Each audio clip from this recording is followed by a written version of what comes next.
అయిపోయిందండి. మళ్ళీ డాబా మీదకి వచ్చి ఏం మాట్లాడుతున్నారు?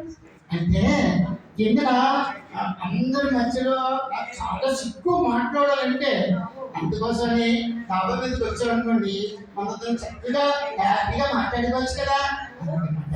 అందు గురించా? సరే సరేనండి. అయితే ఇంటికి నేను మీకు నచ్చానా? అబ్బా, చాలా బాగా నచ్చారండి. థ్యాంక్స్ అండి, చాలా థ్యాంక్స్ అండి. ఇంటికి నేను మీకు నచ్చానా? నేను నచ్చానో లేదో చెప్పే ముందు నేను కొన్ని క్వశ్చన్లు అడుగుతాను, దానికి సమాధానం చెప్తే అప్పుడు చెప్తాను. సర్లేండి, అడగండి. అడుక్కోండి ఏంటి, అడగండి అని అనాలి. సర్లేండి, అడగండి. అయితే నా మొదటి ప్రశ్న ఏంటంటే, పట్టణంలో చదువుకున్న అమ్మాయిలు చదువుకునేటప్పుడు క్లాసులకు ఎక్కువ చేసి ఇంగ్లీష్ మాట్లాడికి వెళ్తారని మా ఫ్రెండ్ చెప్పాడు. మీరు ఎప్పుడైనా అలా వెళ్ళారా? అబ్బే, నేను ఏ సినిమాకి వెళ్ళలేదండి.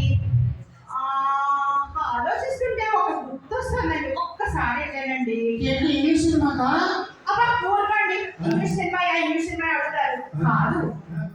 ఒకసారి మా మామతో కలిసి సీతారామ కళ్యాణం సినిమాకి వెళ్ళానండి. సీతారామ కళ్యాణం అంటే అలాంటి సినిమాకి వెళ్ళా పర్వాలేదు. ఇంకా నా రెండో క్వశ్చన్ అండి, పట్టణంలో చదువుకున్న అమ్మాయిలు పుట్టాలు జడ్డాలు నలుమంది ఇలాంటివన్నీ